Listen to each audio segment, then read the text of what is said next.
Good evening, I'm Hugh Downs. And I'm Barbara Walters, and this is 2020 Thursday. From ABC News, around the world and into your home, the stories that touch your life with Hugh Downs and Barbara Walters. This is 2020 Thursday. Tonight, it's unthinkable, but it could happen to you. Loving parents, falsely accused of child abuse. Their families ripped apart while they fight to prove their innocence. I was just angry or screaming that you can't take our children away. It happens more often than you think. A boy bruised on the playground. His parents reported to the authorities. She said to Jonathan, are you afraid of your daddy? Even strangers can accuse you. How easily could your children be taken away from you? Tom Jarrell with a story every parent should see. We are not guilty. And a startling glimpse into the emotional life of an adolescent. A girl who says she was so brutally teased and bullied that she feared for her life. They followed me through the halls and pushed me up against lockers and gave me death threats. She says she became the target of bullies.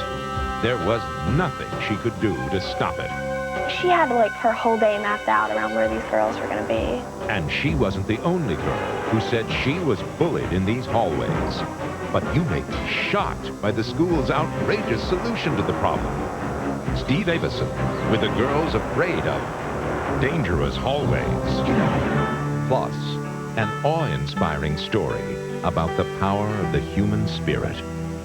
He suffers from the same disease that killed Lou Gehrig. He can't speak, he can't move, but amazingly, he can write. This method of writing is slow and frustrating, of course. Miracle technology lets him use the few muscles he has left, the ones that move his eyes, to write. If I fell to brooding about my many losses, I'd probably go quietly mad. Instead, his silent eloquence gives courage to others. Dr. Timothy Johnson with an unforgettable story you and your family will be talking about. The Eyes That Talk. Those stories tonight, Thursday, December 11, 1997, after this brief message. This might sound incredible, but your children could be taken away from you in the blink of an eye.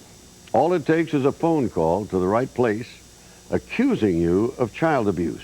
Social workers move in, you become a case number to be investigated, and your children can be taken away from you on the spot before you've even had a chance to explain. Well, we all know that child abuse is a very real problem. But tonight you're going to meet some loving parents who were falsely accused of child abuse, in one instance by a complete stranger. Tom Jarrell tells us if your child is injured in a simple playground accident, you too could be accused.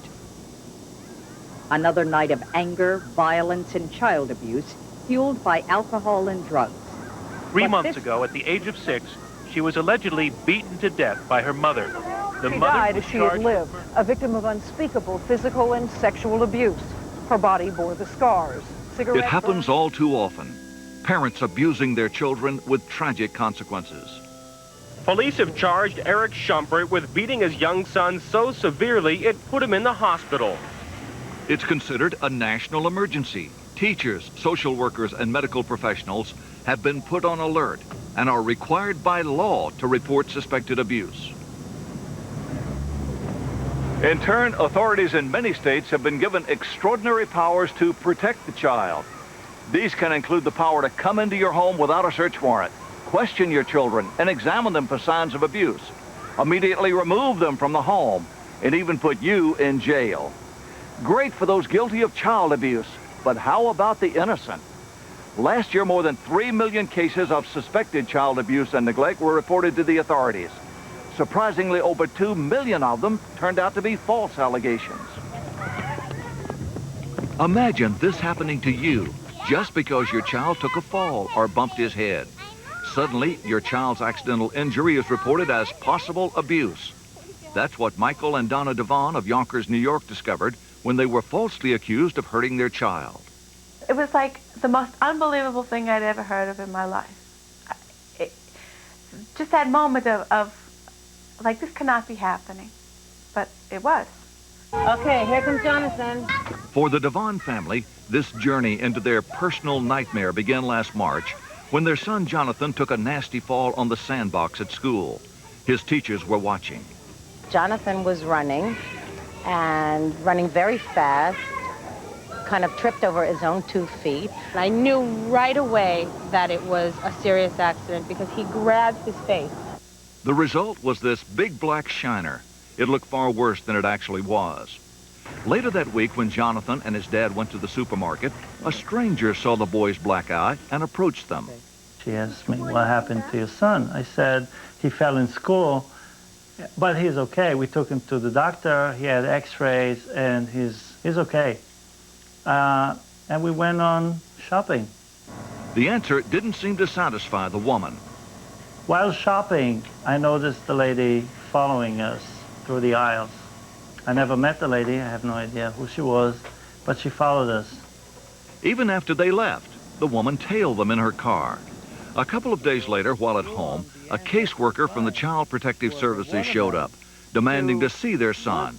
Apparently, the woman from the supermarket had reported them as suspected child abusers. They had no choice but to allow the caseworker to enter their home.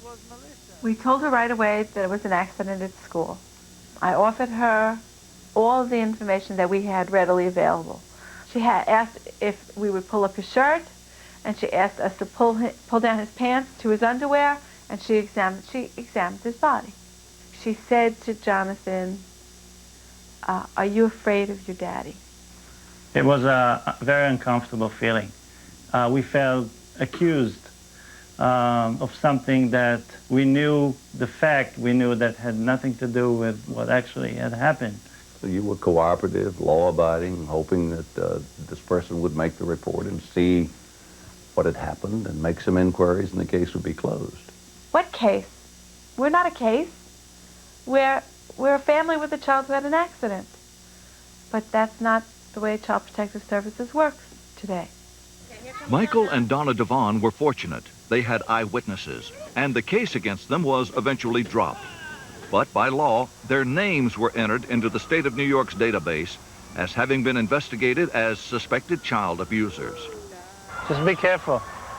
Their name will remain on that list until their son turns 28. The Devons also worry that the record could work against them if their son's ever injured again. This is a very scary situation.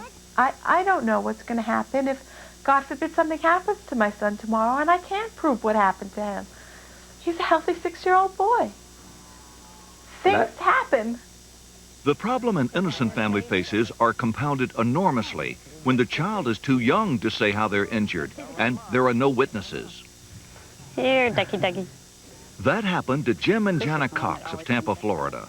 It all began one day earlier this year when Jana picked up her 11-month-old daughter, Julie, from the church nursery and noticed a bump on her head. I was getting her out of the car seat, and as I pulled the belt up over her head, I felt the lump on her head before I saw it. It was a huge bump on the outside. I was very surprised. They took Julie to the emergency room, where her injury was diagnosed as a skull fracture. The doctor immediately suspected abuse. He indicated that the injury could not have occurred by an accidental fall of something like that. It was more likely it had been a deliberate blow to the head. And I'm thinking, why would anybody do that to our daughter? We didn't do that to our daughter. The doctor reported Julie's injuries to the authorities. And that night at the hospital, a caseworker from the state appeared and questioned the Coxes, then left. Within hours, the caseworker returned with 2 sheriff's deputies and told them, We've determined in the best interest of the children, we're going to take the children and put them into foster care for their protection. And I'm thinking, protection from who? I was just angry or screaming that you can't take our children away. And that you're not going to take our children away. By taking your children, they're talking about not only the one in the hospital. The other 2 at home. The other 2 at home. What did you say? Could you resist? Were you following I said there's got to be something else we can do. We've got to be able to do something else. You can't.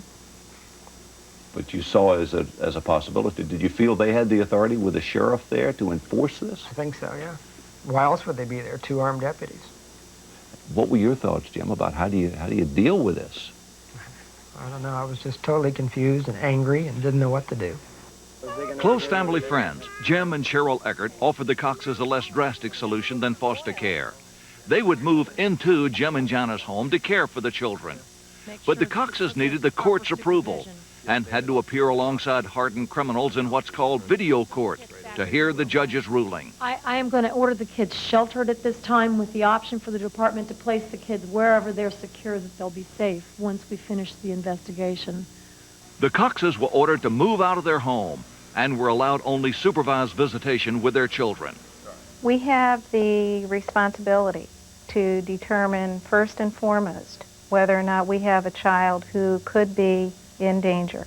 Linda Radigan of the Florida Department of Children and Families wouldn't comment on specific cases, but says they'll go to any lengths to protect children, even if that means removing the child first and investigating later. That investigator is responsible for whether or not that child may live through the night or the parents may flee from the state with that child. They have to go home and sleep with the decision they've made. If they make the wrong decision, the child could die. Is the system working to protect parents as well as children? There is an essential balancing act that we must engage in to protect the rights of parents. But the bottom line is, it is our task to figure out whether or not we have a child who is possibly a victim. Well, when we come back, Tom Jarrell continues. Devoted parents now barred from living with their own children. Their hearts ache every time they say goodbye. How can they get their children back? How can they prove their innocence? After this.